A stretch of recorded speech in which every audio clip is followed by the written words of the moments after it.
journey of the narrow road, and those who've gone before us light the way,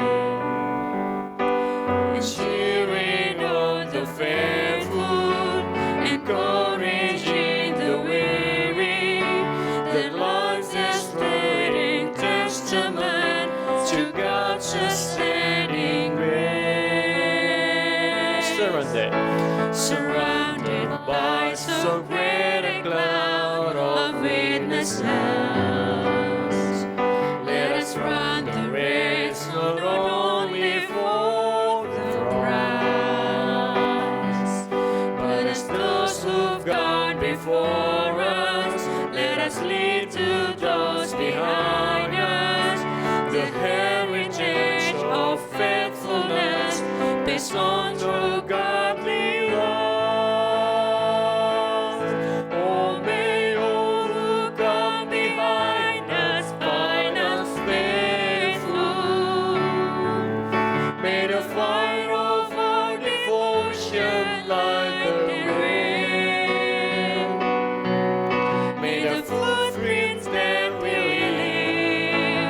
lead them to believe, and the lives we live inspire them to obey. Oh, may all who come behind us find us faithful.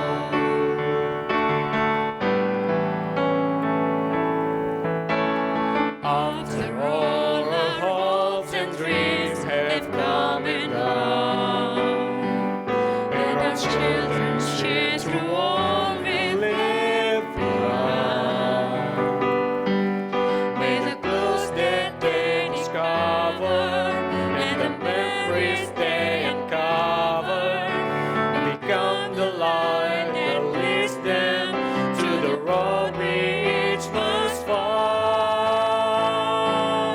Oh, may all who come behind us find us faithful.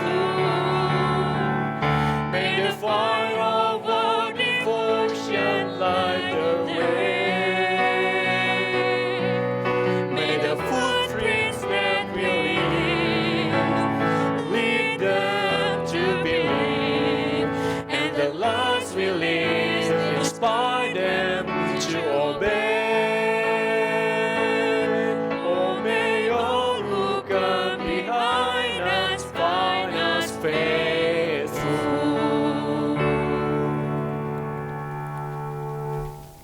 Selamat hari Minggu, Bapak Ibu sekalian, jemaat Tuhan.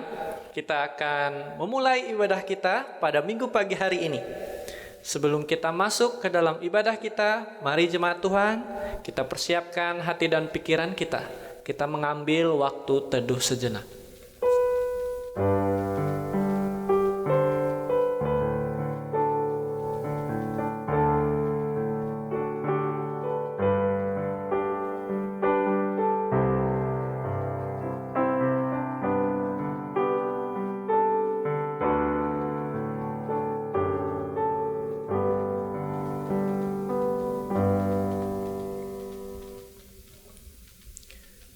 Jemaat sekalian diundang untuk bangkit berdiri. Kita akan menyambut panggilan beribadah. Panggilan beribadah, Mazmur nomor 19. Demikian firman Tuhan. Langit menceritakan kemuliaan Allah, dan cakrawala memberitakan pekerjaan tangannya. Hari meneruskan berita itu kepada hari, dan malam menyampaikan pengetahuan itu kepada malam. Tidak ada berita dan tidak ada kata, suara mereka tidak terdengar. Tetapi gema mereka terpencar ke seluruh dunia, dan perkataan mereka sampai ke ujung bumi. Bersama-sama, ia memasang kemah di langit untuk matahari, yang keluar bagaikan pengantin laki-laki, yang keluar dari kamarnya, girang bagaikan pahlawan yang hendak melakukan perjalanannya. Mari jemaat sekalian, kita agungkan Allah Tritunggal. Kita nyanyikan pujian, Ku bersyukur padamu.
Mari jemaat sekalian kita bersatu di dalam doa pembuka dan permohon.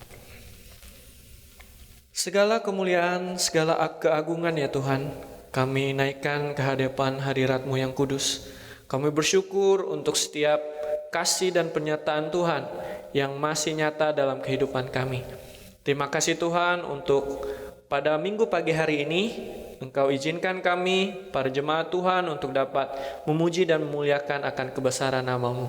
Kiranya Tuhan sertai ibadah ini dari awal hingga akhirnya nanti. Biarlah kami, Tuhan, dapat menikmati Engkau melalui setiap pujian dan setiap doa maupun firman yang akan disampaikan nanti. Engkau memberkati setiap pelayan-pelayan Tuhan, Engkau memberkati hamba-Mu yang akan memberitakan kebenaran firman-Mu nantinya. Terima kasih Tuhan, seluruh rangkaian ibadah ini kami serahkan hanya ke dalam tangan pengasihan-Mu saja. Dalam nama Tuhan Yesus Kristus kami berdoa dan mengucap syukur. Amin.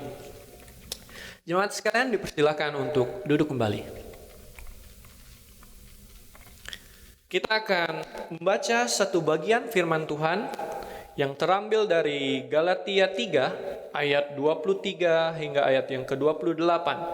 Kita akan baca secara bertanggapan. Demikian firman Tuhan. Sebelum iman itu datang, kita berada di bawah pengawalan hukum Taurat dan dikurung sampai iman itu telah dinyatakan. Jadi hukum Taurat adalah penuntun bagi kita sampai Kristus datang, supaya kita dibenarkan karena iman. Sekarang iman itu telah datang. Karena itu kita tidak berada lagi di bawah pengawasan penuntun. Sebab kamu semua adalah anak-anak Allah karena iman di dalam Yesus Kristus. Karena kamu semua yang dibaptis dalam Kristus telah mengenakan Kristus bersama-sama. Dalam hal ini tidak ada orang Yahudi atau orang Yunani, tidak ada hamba atau orang merdeka, tidak ada laki-laki atau perempuan, karena kamu semua adalah satu di dalam Kristus Yesus. Kita bersyukur untuk karya penebusan Allah melalui anaknya Tuhan kita Yesus Kristus. Mari jemaat sekalian kita nyatakan keagungannya, kita hormati Dia, kita angkat satu pujian, ku kagum hormat akan Engkau.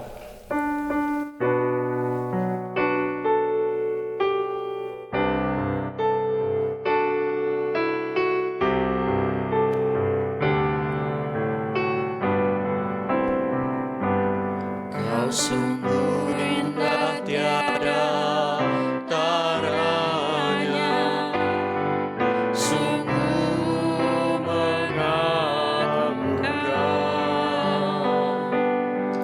sungguh ajaib untuk dimengerti,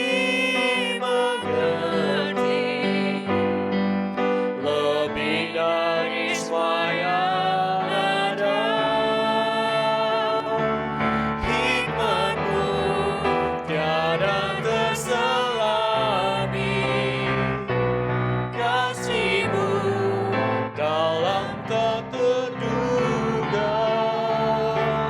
Kau sungguh indah tiada taranya, mulia dan berkuasa.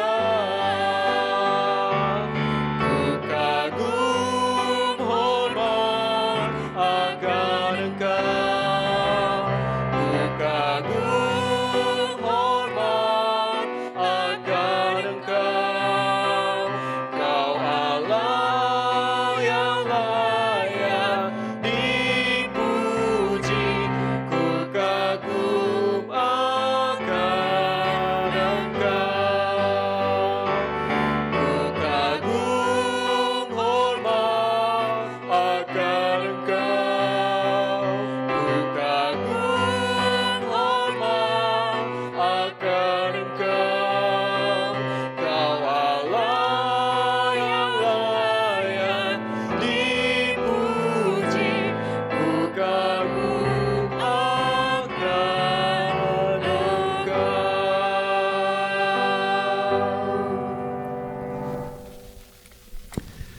Jemaat sekalian diundang untuk bangkit berdiri. Kita akan mengaku iman kepercayaan kita. Pengakuan iman rasuli. Aku percaya kepada Allah, Bapa yang Maha Kuasa, langit dan bumi, dan kepada Yesus Kristus, anak yang tunggal Tuhan kita, yang dikandung daripada Roh Kudus, lahir dari anak darah Maria, yang menderita sengsara di bawah pemerintahan Pontius Pilatus, disalibkan, mati dan kuburkan, turun ke dalam kerajaan maut. Pada hari yang ketiga, bangkit pula dari antara orang mati, naik ke sorga, duduk di sebelah kanan Allah, Bapa yang Maha Kuasa, dan akan datang dari sana untuk menghakimi orang yang hidup dan yang mati. Aku percaya kepada Roh Kudus, gereja yang kudus dan am, persekutuan orang kudus, pengampunan dosa, kebangkitan daging, dan hidup yang kekal. Amin. Jemaat sekalian, dipersilakan untuk duduk kembali. Pada minggu pagi hari ini, kita akan menaikkan doa syafaat kita, dan pada bagian akhir kita akan berdoa bersama-sama dengan doa Bapa kami. Mari jemaat sekalian, kita bersatu di dalam doa. Tuhan, Engkau sajalah sumber pengharapan di dalam kehidupan kami, di dalam setiap keberadaan kehidupan kami, di dalam setiap tingkah laku kami. Kami menyadari ya Tuhan, semuanya itu tidak terlepas dari dosa. Oleh karena itu ya Tuhan, kiranya Engkau melayakkan kami, untuk kami dapat menghadap hadirat-Mu.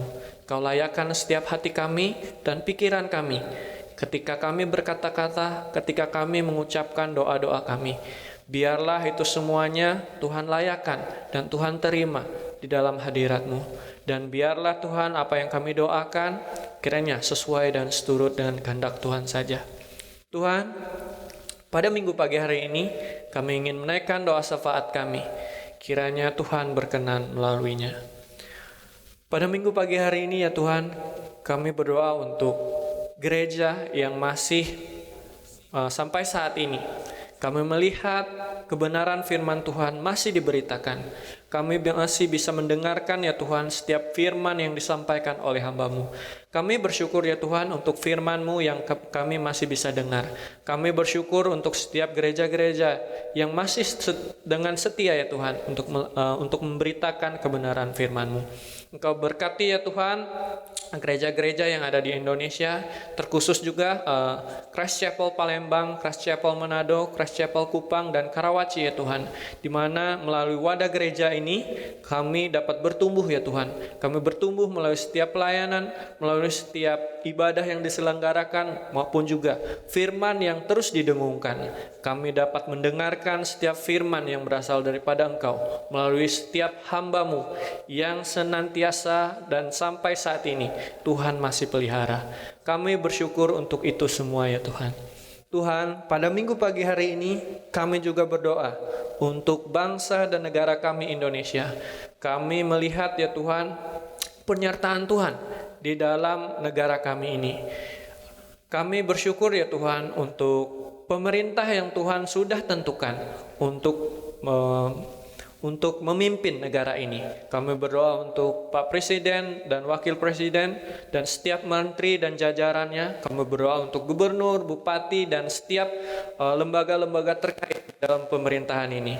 Kiranya melalui setiap pemimpin-pemimpin yang Tuhan telah sediakan ini, kami dapat mengungkapkan rasa syukur kami ya Tuhan. Kami dapat merasakan damai sejahtera di dalam kami hidup bermasyarakat. Tuhan, Engkau berkati juga negara kami Indonesia ya Tuhan, di dalam upaya untuk menangani virus pandemi yang masih kami alami sampai saat ini. Kiranya Engkau memberkati setiap usaha yang telah dilakukan, vaksinasi yang terus dilakukan sampai saat ini ya Tuhan. Engkau memberkati setiap orang-orang yang melayani dalam pelaksanaan vaksinasi ini. Engkau juga memberkati setiap warga masyarakat ya Tuhan dalam mempersiapkan hati mereka untuk dapat menerima setiap vaksin yang akan diberikan. Kiranya melalui usaha ini ya Tuhan, kami dapat mengupayakan untuk dapat hidup lebih baik lagi, dan melalui ini semua kami dapat memuliakan Tuhan melalui keberadaan kehidupan kami di dalam kelepasan melalui pandemi ini. Tuhan, kami juga berdoa untuk setiap pergumulan kami, pribadi lepas pribadi. Kami tahu ya Tuhan, ada begitu banyak yang kami pikirkan, ada begitu banyak masalah yang kami hadapi dalam satu minggu ini, ataupun yang akan datang yang masih belum selesai ya Tuhan.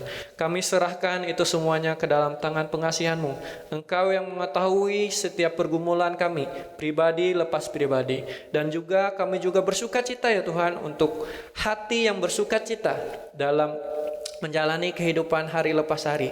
Terima kasih Tuhan untuk kelegaan yang Tuhan berikan.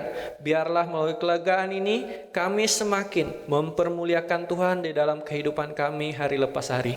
Tuhan, kami serahkan seluruh kehidupan kami, pelayanan kami, tanggung jawab kami dalam setiap pekerjaan kami. Apapun yang kami kerjakan ya Tuhan, biarlah itu semuanya menjadi hormat dan kemuliaan bagi nama Tuhan saja melalui setiap tugas dan tanggung jawab kami. Tuhan, kami serahkan seluruh rangkaian doa kami, biarlah Tuhan berkenan melalui setiap doa yang kami sampaikan. Terima kasih Tuhan Yesus. Mari jemaat Tuhan, kita naikkan doa Bapa kami bersama-sama. Bapa kami yang di sorga, dikuduskanlah nama-Mu. Datanglah kerajaan-Mu, jadilah kehendak-Mu di bumi seperti di sorga. Berikanlah kami pada hari ini makanan kami yang secukupnya, dan ampunilah kami akan kesalahan kami, seperti kami juga mengampuni orang yang bersalah kepada kami. Dan janganlah membawa kami ke dalam pencobaan, tetapi lepaskanlah kami daripada yang jahat. Karena Engkaulah yang punya kerajaan, dan kuasa, dan kemuliaan sampai selama-lamanya. Amin.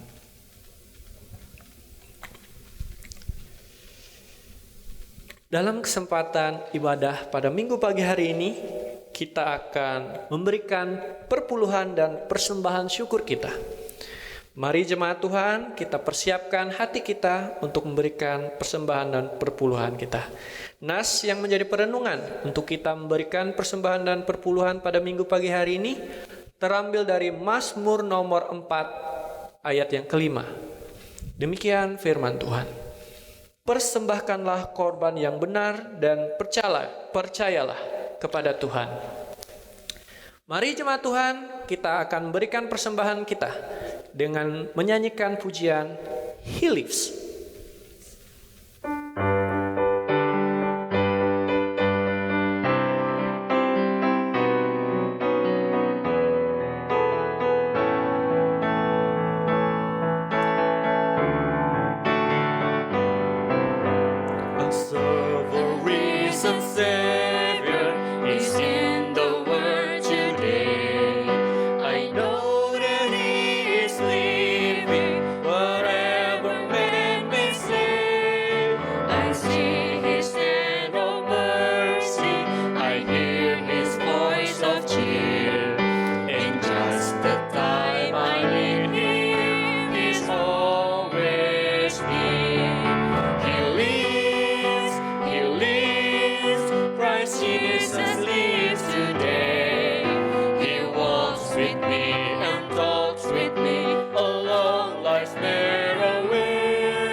Mari jemaat Tuhan diundang untuk bangkit berdiri. Kita akan naikkan doa persembahan kita bersama-sama. Mari kita bersatu di dalam doa. Terima kasih ya Tuhan untuk berkat yang Tuhan berikan di dalam kehidupan kami. Terima kasih untuk setiap kekuatan yang Tuhan berikan juga untuk kami dapat melakukan setiap pekerjaan kami. Tuhan, sebagai ungkapan syukur kami pada minggu pagi hari ini, kami memberikan persembahan dan perpuluhan kami. Kiranya Tuhan memberkati persembahan dan perpuluhan yang telah terkumpul. Biarlah melalui persembahan ini, Christ Chapel Palembang Tuhan dapat melaksanakan setiap pelayanannya di kota ini. Biarlah Tuhan berikan setiap pelayan Tuhan hati untuk dapat mengolah setiap persembahan ini, dan persembahan ini dapat menjadi hormat dan kemuliaan bagi nama Tuhan saja melalui gereja ini. Tuhan, Engkau juga memberkati setiap kehidupan kami hari lepas hari. Engkau berkati setiap apapun yang kami kerjakan ke depannya Tuhan. Biarlah melalui itu semuanya kami juga dapat mempermuliakan Tuhan di dalam kehidupan kami. Terima kasih Tuhan Yesus, dalam nama-Mu kami berdoa dan mengucap syukur. Amin. Jemaat sekalian dipersilahkan untuk duduk kembali.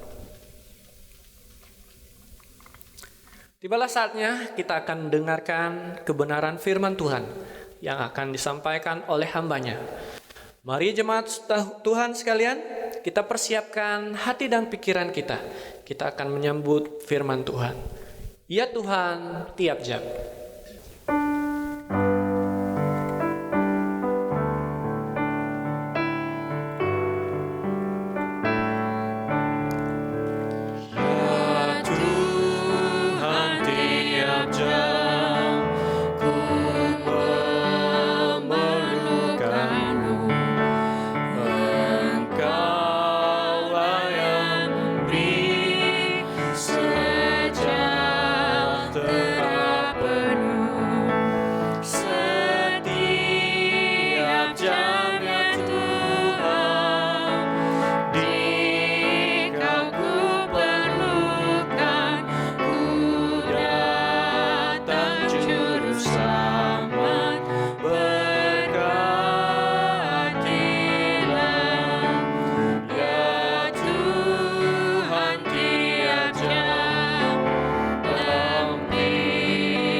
Selamat pagi Bapak Ibu, Saudara yang dikasihi Tuhan. Senang bisa menyapa Bapak Ibu, Saudara kembali di dalam ibadah kita pada pagi hari ini, Minggu 27 Juni 2021. Mari kita tundukkan kepala dan berdoa, meminta supaya Tuhan berkenan untuk menyapa, menegur, menguatkan kita oleh kuasa Roh Kudus-Nya melalui firman Tuhan yang kita baca dan kita pelajari bersama. Mari kita tundukkan kepala, kita berdoa. Bapa Surgawi, kami bersyukur sejauh ini Engkau menyertai dan melindungi kami, merawat dan menjaga kami. Bahkan ketika kami tiba di pertengahan tahun ini, bulan ke-6 dari tahun 2021 ini, Tuhan, Engkau sudah menjaga kami, mencukupkan segala kebutuhan kami, menjadikan kami ada sebagaimana kami ada hari ini. Semua karena pertolongan dari Tuhan semata-mata. Meskipun di tengah situasi pandemi saat ini, kami bersyukur bahwa Tuhan, pemeliharaan-Mu tetap, kasih setia Tuhan selalu baru setiap pagi bagi kami semua. Terima kasih juga Tuhan untuk ibadah yang Kau izinkan kami ikuti hari ini. Tuhan, sebentar kami akan mendengarkan firman-Mu. Tuhan, kiranya Engkau yang mempersiapkan hati kami masing-masing, mempersiapkannya sedemikian rupa sehingga Tuhan, hati kami boleh menjadi lahan yang subur, yang ditanam oleh benih firman Tuhan dan yang kemudian bertumbuh dan berbuah lebat. Tuhan, bekerjalah mendahului kata-kata manusia yang terbatas dan hikmatnya yang terbatas. Bekerjalah mendahului apa yang manusia bisa sampaikan, sehingga firman-Mu ya Tuhan disampaikan bukan dengan hikmat dan keindahan kata-kata manusia, tetapi dengan kuat kuasa daripada Roh Allah sendiri yang jauh bekerja melampaui apa yang bisa manusia kerjakan. Dan tolong hamba-Mu yang sederhana ini Bapa. Demi Kristus Yesus Tuhan kami berdoa. Amin. Bapak Ibu, melanjutkan seri eksposisi kitab 2 Samuel, saya mengajak setiap kita untuk bersama-sama membuka bagian firman Tuhan dari 2 Samuel pasalnya yang ke-8. Kita akan membaca mulai ayatnya yang pertama hingga ayatnya yang ke-18. 2 Samuel pasalnya yang ke-8, ayatnya yang pertama hingga ayatnya yang ke-18. Saya akan membacakan bagi Bapak Ibu Saudara sekalian. Demikian firman Tuhan. Sesudah itu, Daud memukul kalah orang Filistin dan menundukkan mereka. Lalu Daud mengambil kendali pemerintahan atas ibu kota dari tangan orang Filistin. Dan ia memukul kalah orang Moab. Lalu sambil menyuruh mereka berbaring di tanah, ia mengukur tempat mereka dengan tali. Diukurnya 2 kali panjang tali itu untuk mematikan dan 1 tali penuh untuk membiarkan hidup. Maka orang Moab takluk kepada Daud dan harus mempersembahkan upeti. Selanjutnya, Daud memukul kalah Hadadezer bin Rehob, Raja Zoba, ketika ia pergi memulihkan kekuasaannya pada sungai Efrat. Daud menawan daripadanya 1.700 orang pasukan berkuda dan 20.000 orang pasukan berjalan kaki. Lalu Daud menyuruh memotong urat keting segala kuda kereta, tetapi dengan meninggalkan 100 ekor kuda kereta. Lalu orang Aram dari Damsyik datang menolong Hadadezer, Raja Zoba, tetapi dari antara orang Aram itu Daud menewaskan 22.000 orang. Kemudian Daud menempatkan pasukan-pasukan pendudukan di daerah orang Aram dari Damsyik. Orang Aram itu takluk kepada Daud dan harus mempersembahkan upeti. Tuhan memberikan kemenangan kepada Daud kemanapun ia pergi berperang.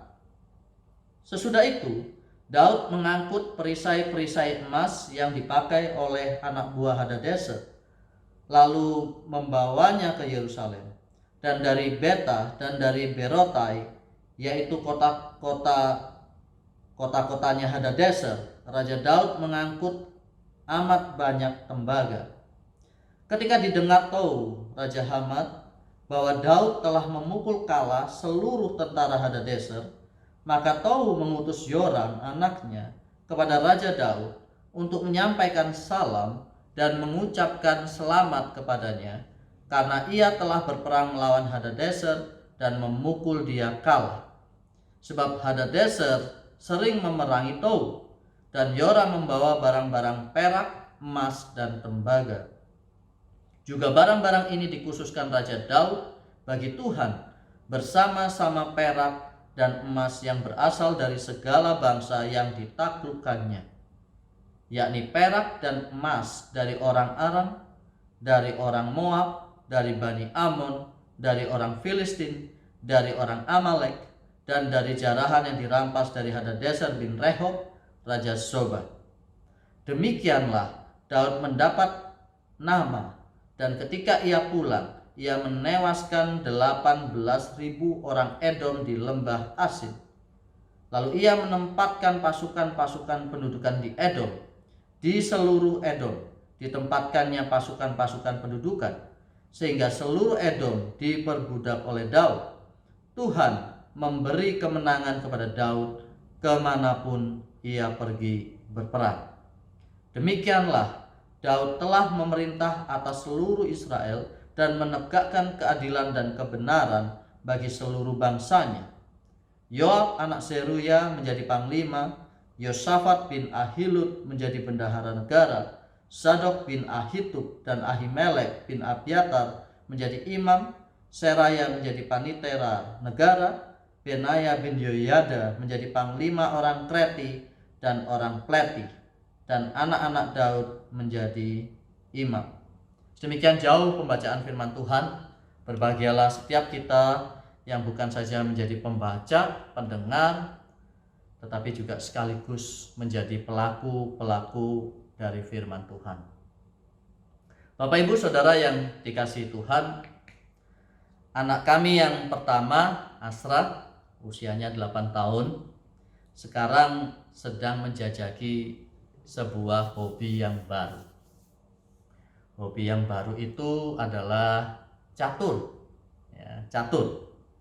Karena dia tertarik dengan catur, maka saya mulai ajarkan kepadanya cara main catur. Jadi saya kenalkan, ini namanya benteng, ini namanya kuda, gajah, pion, dan lain sebagainya. Lalu saya juga ajarkan kepada dia cara bergeraknya itu bidak-bidak catur. Ya, kalau pion maju satu langkah saja ke depan, tidak bisa ke samping, ke belakang. Kalau kuda bentuknya L, dan dia bisa melompati bidak-bidak catur yang lain, dan begitulah seterusnya. Nah, ketika dia sudah belajar, oh begini cara mengenali bidak catur, begini cara berjalannya bidak catur itu, kemudian mulailah kita main. Ya, mulailah kita main. Nah, sebagai papa yang ingin sekali anaknya itu semangat dengan hobi barunya, mengasah pikirannya, maka saya secara sengaja, Bapak Ibu, kemudian supaya dia semangat belajar main catur, secara sengaja kasih makan pion, sengaja kasih makan kuda, biar dia makan. Pura-pura nggak lihat kalau ternyata menteri saya dimakan gitu ya. Tiba-tiba benteng saya kena makan. Waktu raja saya terancam, pura-pura nggak tahu. Wah, raja kena, mati, kalah saya. Dia senang luar biasa. Wah, Asra menang dari papa. Nah, kira-kira begitu. Senangnya luar biasa. Ya, senangnya luar biasa. Dia nggak tahu saja. Dia nggak tahu saja bahwa saya mengalah. Saya memberikan kepadanya kemenangan itu. Kemenangan itu. Tapi bagi dia, wih, ini kemenangan saya. Papa kalah dari saya. Saya menang. Asra menang. Bapak Ibu, Saudara yang dikasihi Tuhan, teks yang kita baca baru saja oleh Lembaga Alkitab Indonesia diberikan judul Kemenangan Daud. Itu oleh LAI. Ya. NIV juga memberikan judul yang sama. Mereka kasih judul David's Victories. Kemenangan Daud. Namun yang menjadi pertanyaan penting adalah, apakah memang ini semua adalah kemenangan Daud? Are they David's victories? Betulkah demikian? Bahwa ini adalah kemenangan Daud? Jawabannya tidak. Jawabannya jelas tidak. Ini bukan tentang kemenangan Daud. Bukan. Kalau kita melakukan penyelidikan yang mendalam terhadap teks yang kita baca, akan membawa kita pada kesimpulan ini bukan tentang kemenangan Daud. Ya, ini tentang kemenangan Allah. Tentang kemenangan Allah. Nah, kenapa demikian? Mari kita lihat, perhatikan beberapa bagian yang penting, selidiki dengan seksama apa yang kita sudah baca dan pelajari untuk pagi hari ini. Bapak Ibu Saudara yang dikasihi Tuhan, kita bisa membagi perikop yang kita baca pasal 8 ayat 1 sampai ayat 18. Kira-kira kita bisa baginya menjadi 4 bagian utama. 4 bagian utama. Bagian yang pertama itu adalah ayat 1 sampai ayatnya yang ke-6. Ayat 1 sampai ayat yang ke-6 itu berbicara tentang kisah kemenangan Daud. Bagian yang pertama. Bagian yang kedua itu adalah ayat 7 sampai ayatnya yang ke-12. Ayat 7 sampai ayatnya yang ke-12 itu berbicara tentang harta kekayaan yang Daud miliki. Ya, yang Daud punyai, emas, perak dan seterusnya. Ya. Kemudian bagian yang ketiga kembali berbicara tentang kemenangan Daud, itu ayat 13 dan 14. Kembali berbicara tentang kemenangan Daud. Dan baru kemudian di bagian penutup itu ayat 15 sampai ayatnya yang ke-18. Itu bagian penutup. Nah, dari 4 bagian ini ada beberapa hal yang menarik. Dan saya ingin membagikan beberapa hal ini kepada Bapak Ibu Saudara yang dikasihi Tuhan, melihat dengan lebih jeli lagi. Apa yang menarik? Yang pertama, Bapak Ibu, yang menarik adalah satu, struktur teksnya. Kalau kita melihat struktur teks ini, kita akan melihat bahwa struktur teks ini itu mirip burger. Bapak Ibu tahu burger ya? Roti, kemudian tengahnya ada isinya. Mirip burger. Kira-kira begitu. Demikian juga bagian ini, bagian yang kita baca ini, pasal 8, itu struktur teksnya itu mirip burger. Ada 2 roti, yaitu kisah kemenangan Daud dan kisah kemenangan Daud. 2 roti. Kemudian ada bagian isinya, yaitu tentang harta, kekayaan, kemuliaan yang Daud miliki hasil dari kemenangannya dia itu, yaitu emas, perak, dan seterusnya. Jadi harta kekayaan yang Daud miliki, kemuliaan yang dia miliki dengan emas, perak, dan seterusnya itu, penghargaan bagi kemenangannya itu diapit oleh 2 peristiwa atau kisah tentang kemenangan Daud. Dan baru kemudian diberikan penutup sebagai kesimpulan dari bagian itu. Nah, ini strukturnya menarik ya, bagus sekali. Yang kedua, bagian yang menarik adalah kita akan bisa menjumpai di bagian penutup dari 2 kisah kemenangan Daud.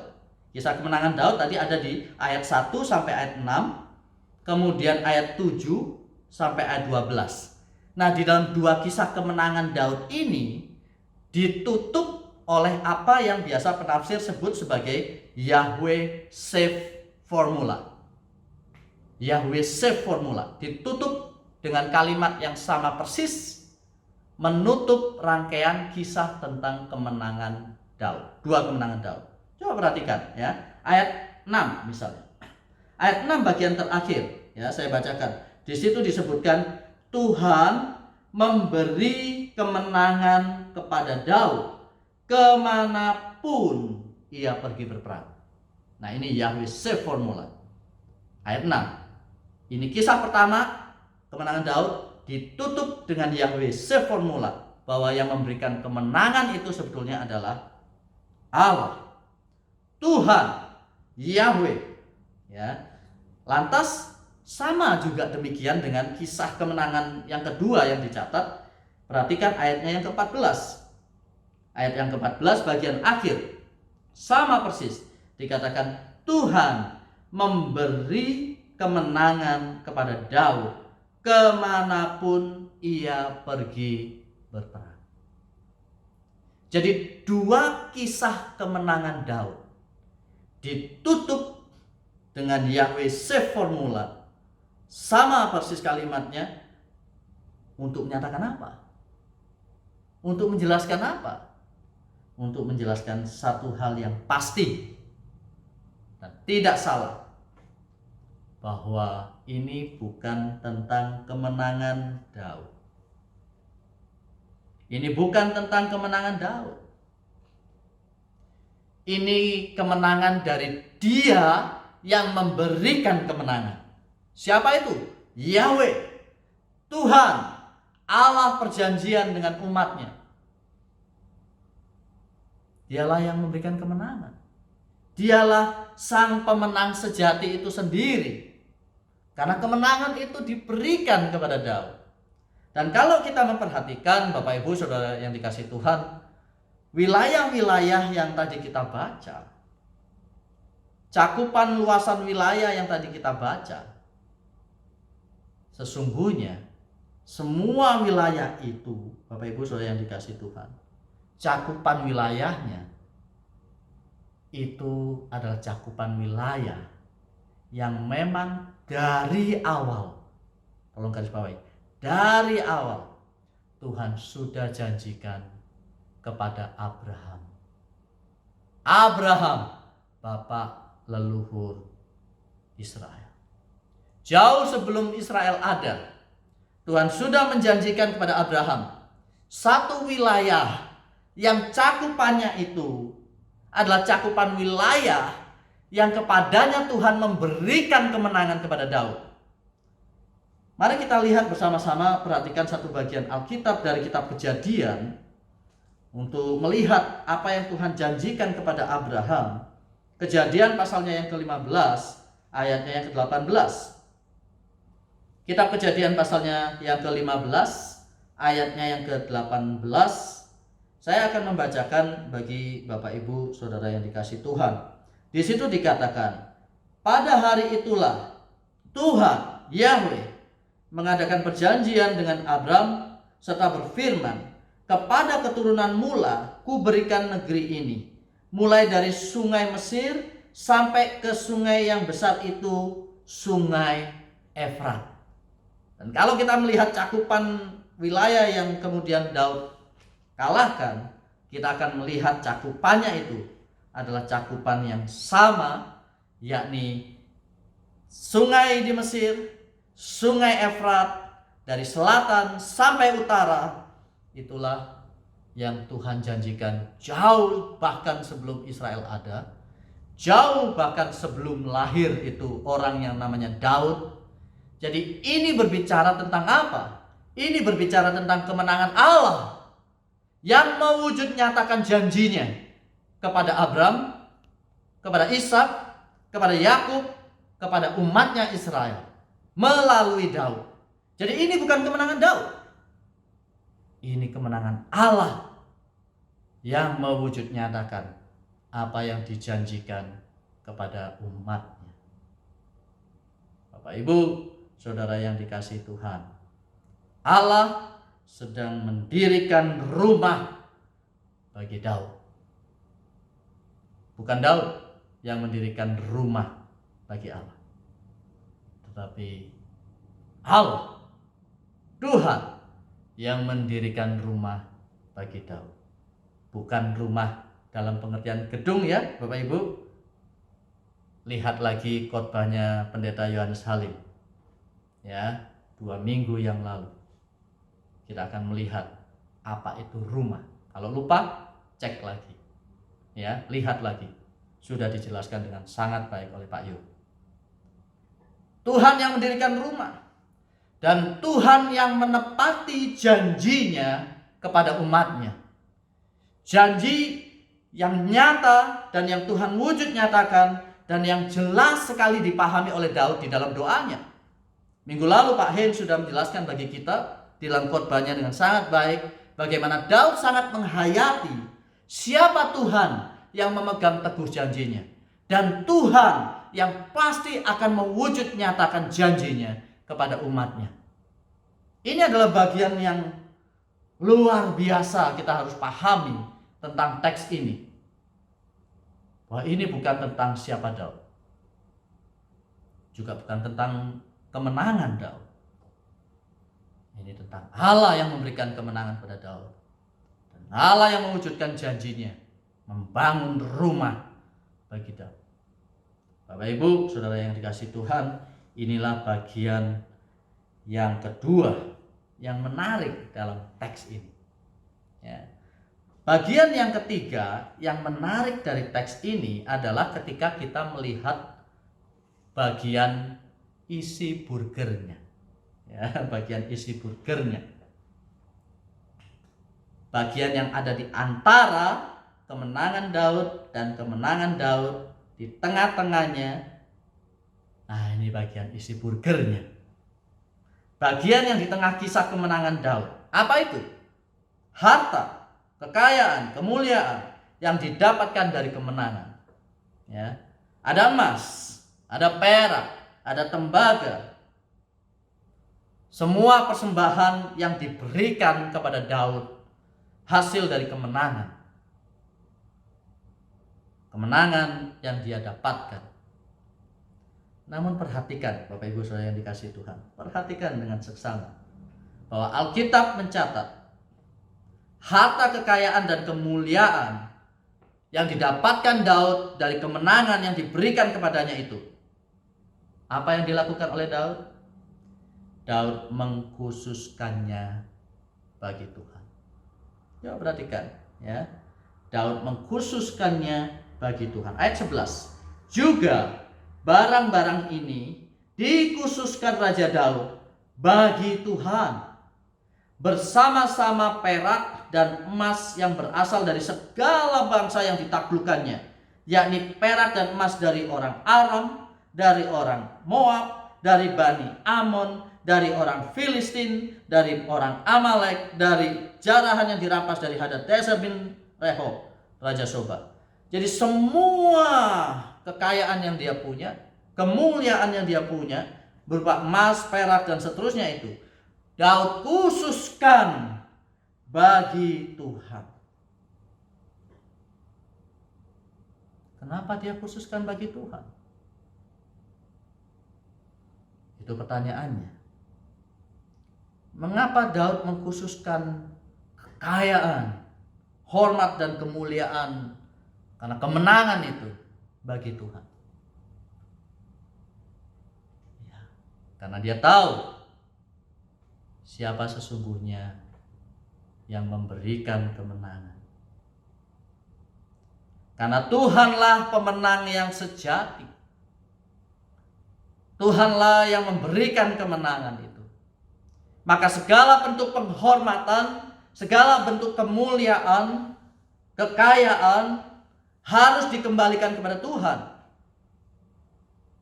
Manusia di dalam keangkuhan dan kesombongannya tidak boleh mengambil tempat bagi sedikit pun penghormatan dan kemuliaan yang bukan miliknya. Ini adalah kemenangan Tuhan. Ini adalah tentang Tuhan. Maka tidak boleh ada yang mengambil sedikit pun hormat untuk dirinya sendiri. Kenapa? Karena Tuhanlah pemenang yang sejati itu. Maka kalau ini kemenangan Tuhan, maka Daud kemudian mengembalikan kemuliaan kepada siapa yang memang seharusnya memperoleh kemenangan. Kemenangan ini diberikan oleh Tuhan. Maka semua kekayaan, kemuliaan dikhususkan bagi Tuhan. Puji Tuhan. Puji Tuhan. Terakhir, hal keempat yang menarik dari teks yang kita baca adalah dalam kaitannya dengan penutup dari bagian ini. Bagian penutup ayat yang ke-15 dikatakan, demikianlah Daud telah memerintah atas seluruh Israel dan menegakkan keadilan dan kebenaran bagi seluruh bangsa. Bapak Ibu Saudara yang dikasihi Tuhan, firman Tuhan mencatat bahwa Daud menegakkan keadilan dan kebenaran. Dia menegakkan suatu kerajaan yang di dalamnya nyata keadilan dan kebenaran. Dan itulah kerajaan yang Allah mau. Dan seperti itulah kerajaan yang Tuhan kehendaki, yang sekarang digenapi di dalam kerajaan Daud, di dalam teks yang kita baca. Tetapi jangan lupa bahwa kerajaan yang di dalamnya keadilan dan kebenaran yang sejati akan digenapi, puncak penggenapannya adalah ketika Kristus, anak Daud, Mesias, anak Allah yang hidup, Dia yang akan datang kembali. Kerajaan yang sebetulnya sudah ada, sudah hadir, sudah datang, sudah kita cicipi sekarang, tetapi masih menantikan penggenapannya yang sempurna. Kapan itu? Ketika Kristus datang kedua kali. Ketika Kristus datang yang kedua kali, ketika Raja di atas segala raja itu datang kedua kali, di sanalah kita akan melihat puncaknya, titik konsumasi dari kerajaan Allah yang di dalamnya nyata dengan sempurna apa yang disebut dengan keadilan dan kebenaran. Hari ini kita manusia berusaha mewujudkan kebenaran dan keadilan. Negara-negara berlomba-lomba berusaha mewujudkan apa itu keadilan dan kebenaran di dalam kehidupan berbangsa dan bernegara, di dalam kehidupan bermasyarakat. Kita sepertinya haus sekali akan satu waktu di mana kebenaran dan keadilan akan dinyatakan di dalam hidup kita. Kita gereja diundang juga untuk berbagian, menghadirkan kerajaan Allah di muka bumi ini, menghadirkan kerajaan Allah yang di dalamnya nyata kebenaran dan keadilan.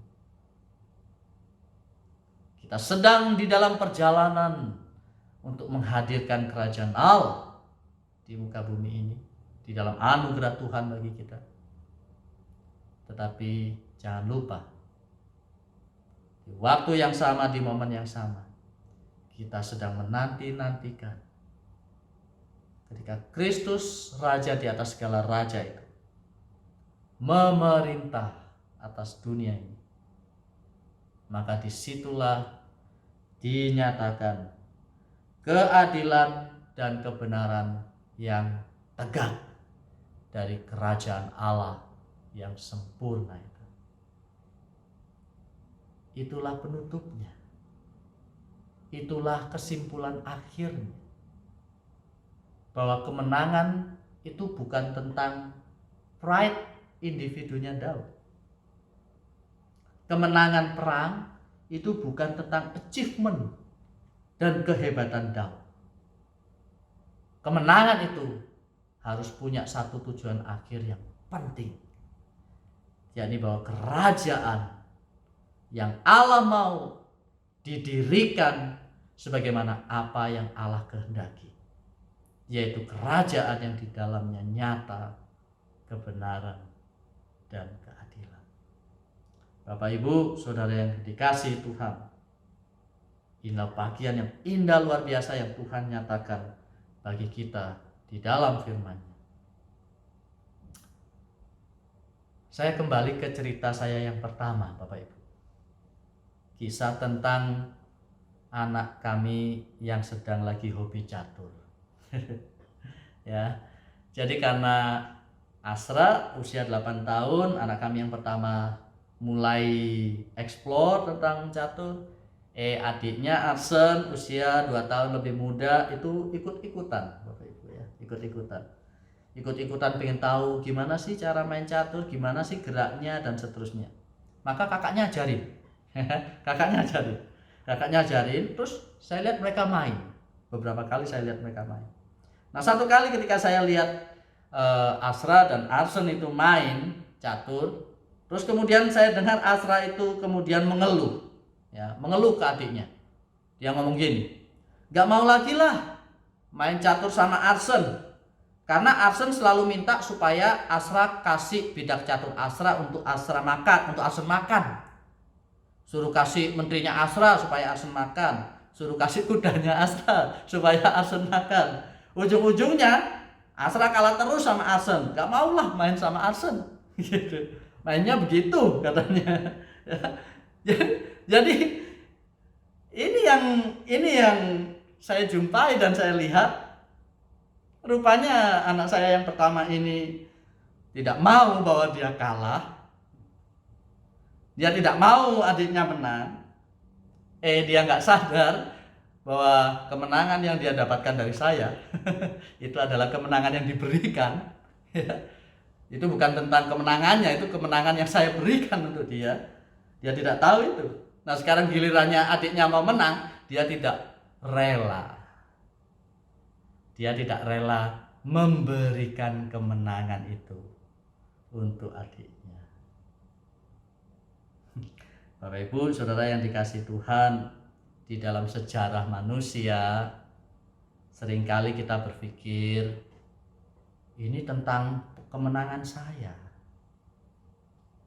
Ini tentang apa yang saya capai. Ini tentang apa yang saya miliki. Ini tentang penghormatan dan kemuliaan yang diberikan untuk saya. Ini tentang puji-pujian yang memang saya layak untuk mendapatkannya. Kita itu selalu berpikir bahwa dunia ini tentang saya. Hidup ini tentang hidup saya. Masa depan adalah masa depan tentang saya. Keinginan adalah keinginan tentang saya. Semuanya saya. Apa yang saya mau, apa yang saya pikir, apa yang saya lakukan, apa yang saya raih, apa yang saya miliki, semuanya tentang saya. Tentang self. Berpusat pada diri. Self-centered. Mungkin kita perlu melihat lebih transenden, lebih jauh dari sekedar saya. Kita perlu belajar untuk melihat bahwa hidup ini bukan tentang saya. Kemenangan-kemenangan yang saya raih dalam hidup bukan tentang saya. Keinginan-keinginan yang saya harapkan bukan tentang saya. Puji-pujian dan kemuliaan dan hormat bukan tentang saya. Ini tentang Tuhan.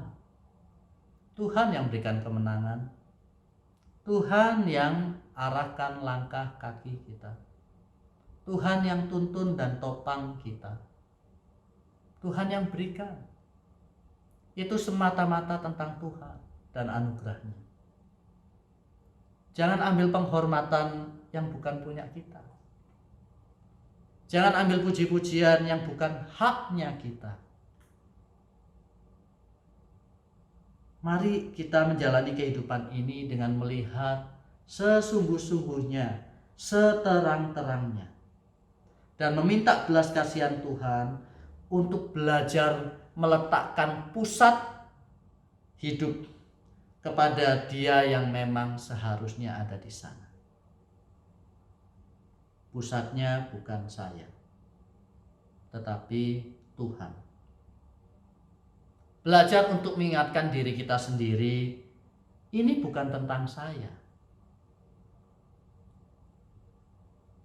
It is not about me. It is about God Himself. Maka Bapak Ibu, seringkali saya harus berulang-ulang Berulang-ulang, sering sekali berulang-ulang saya harus mengingatkan diri saya sendiri juga. Ini bukan tentang kamu, Her. Apa yang kamu raih bukan tentang kamu. Apa yang kamu kerjakan bukan tentang kamu. Apa yang kamu ingini bukan tentang kamu. Termasuk ketika kamu merasa bahwa kamu begitu lemah dan terbatas, saya pun harus mengingatkan diri saya sendiri, ini bukan tentang kamu, Hel. Kamu merasa nggak sanggup, ini bukan tentang kamu. Kamu boleh ngomong dirimu tidak sanggup, ini bukan tentang kamu. Ini tentang Tuhan yang menyanggupkan kamu. Karena kamu merasa bahwa kamu terbatas dan tidak punya apa-apa, ini bukan tentang kamu. Kamu boleh menganggap dirimu terbatas dan nggak punya apa-apa. Ini tentang Tuhan. Ketika terpuruk dan lemah, saya dihiburkan. Ini bukan tentang saya. Saya berharap demikian juga dengan Bapak Ibu Saudara. Ketika Bapak Ibu terpuruk dan lemah, ingatkan selalu dirimu sendiri. Ini bukan tentangmu.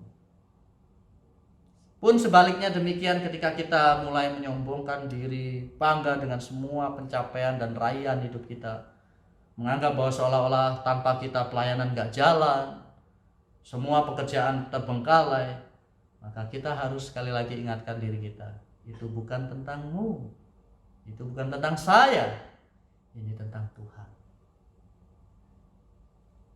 Ini tentang Tuhan. Jangan minder sampai merasa bahwa Tuhan tidak sanggup berkarya di dalam keterbatasan yang kamu punya. Jangan juga sombong seolah-olah kamulah yang berjasa. Tidak, itu semua karena anugerah dan pemberian Tuhan. Maka belajar untuk melihat diri kita di dalam kerangka anugerah Tuhan yang besar dan karya Tuhan yang besar di dalam sejarah. Itu baik. Kiranya Tuhan menolong kita, Bapak Ibu, Saudara yang dikasihi Tuhan. Melihat bagaimana sejarah kehidupan yang Tuhan kerjakan dari dulu sejak zaman Daud. Sampai hari ini zaman kita ada.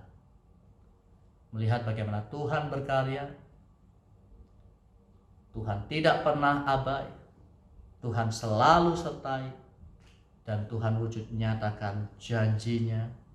Sampai kepada satu akhirnya nanti kita akan berdiam di dalam damai sejahtera yang indah, yang di dalamnya nyata keadilan dan kebenaran, karena Allah yang memerintah atas umatnya, karena Raja di atas segala raja, Kristus Yesus Tuhan yang memerintah atas umatnya. Kiranya Tuhan menolong kita menjalani kehidupan kita ini dengan setia dan sadar sesadar-sadarnya. Apakah itu kemenanganmu? Kemenangan saya? Bukan. Ini bukan tentangmu, bukan tentang saya juga. Ini tentang Tuhan dan kemenangan yang dinyatakan dan diberikan oleh karena anugerah Tuhan. Tuhan memberkati kita.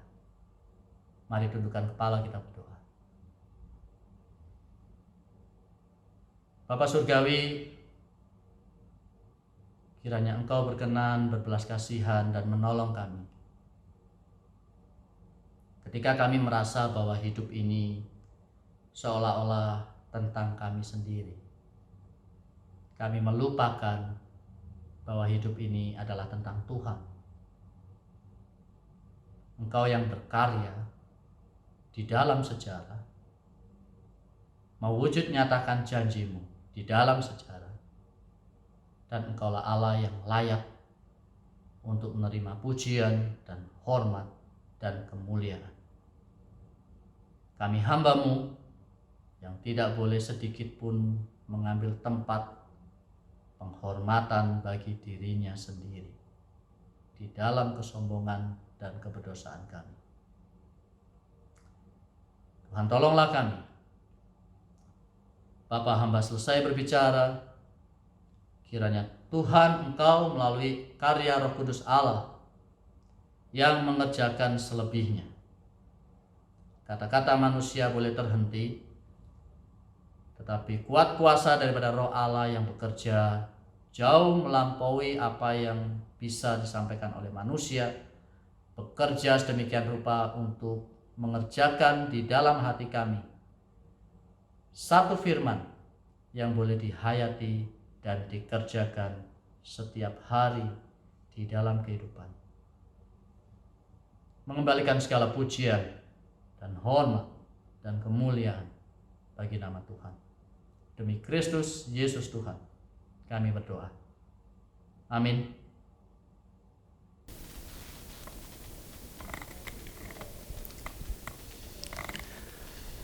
Demikianlah firman Tuhan yang telah diberitakan. Biarlah setiap firman yang telah disampaikan itu dapat bertumbuh di setiap hati kita pribadi lepas pribadi. Mari jemaat Tuhan, kita responi firman Tuhan yang telah disampaikan. Kita menyanyikan pujian Find Us Faithful.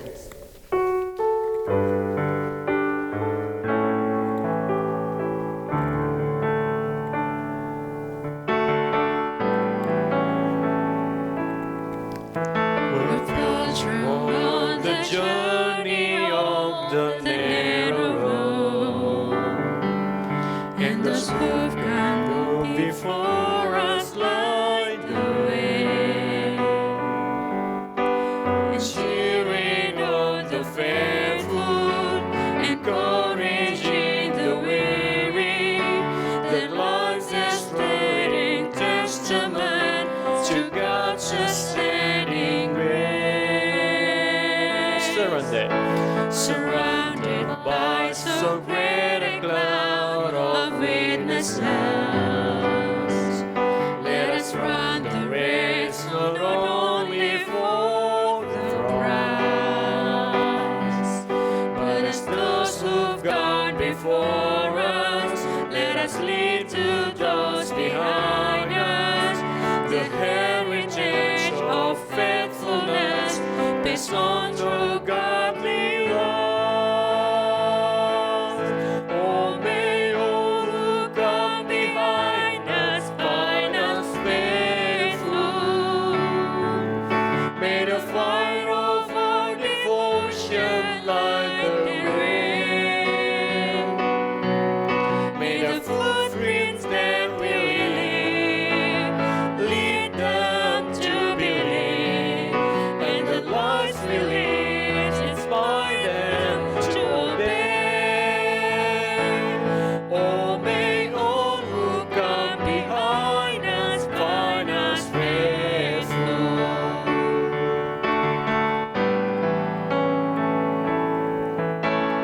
After all our hopes and dreams have come and gone, and our children share through all we live beyond, may the clues that they discover and the memories they uncover become the light that leads them to the road we each must find. Oh, may all who come behind us find us faithful. May the fire of our devotion light the way. May the footprints that we lead them to believe, and the lives we live inspire them to obey. Oh, may all who come behind us find us faithful.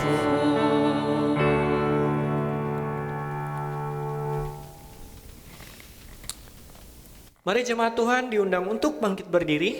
Kita akan menaikkan segala pujian dan hormat kita kepada Allah Tritunggal. Doxologi.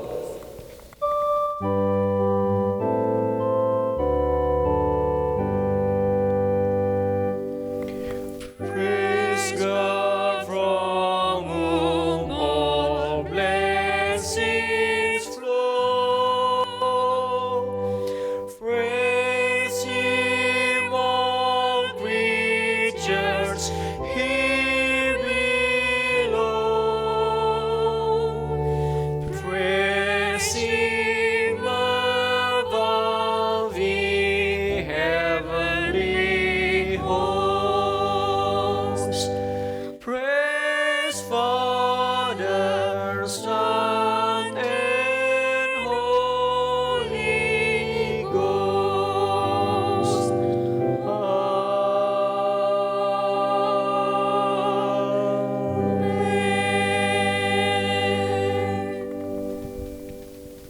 Bapak Ibu Saudara yang dikasihi Tuhan, mengakhiri ibadah kita pada pagi hari ini, mari kita menundukkan kepala, mengarahkan hati kita kepada Tuhan, dan menerima berkat yang datang daripadanya.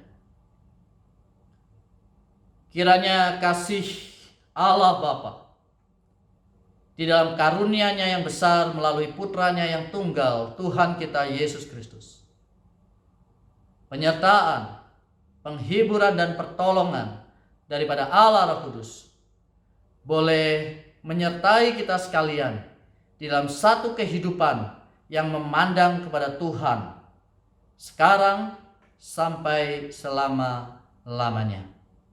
Amin.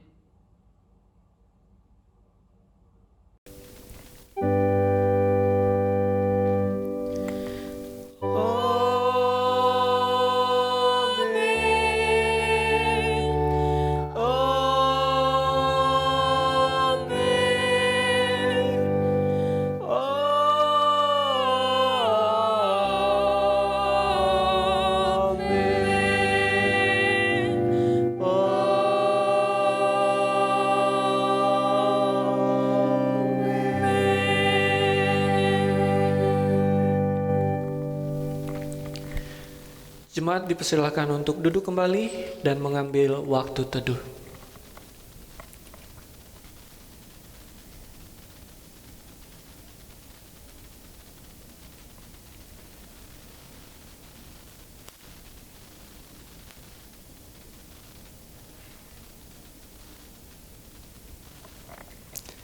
Demikianlah ibadah kita pada minggu pagi hari ini. Sampai bertemu kembali Bapak Ibu sekalian dan jemaat Tuhan sekalian di ibadah kita pada pertemuan selanjutnya. Tuhan Yesus memberkati.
In all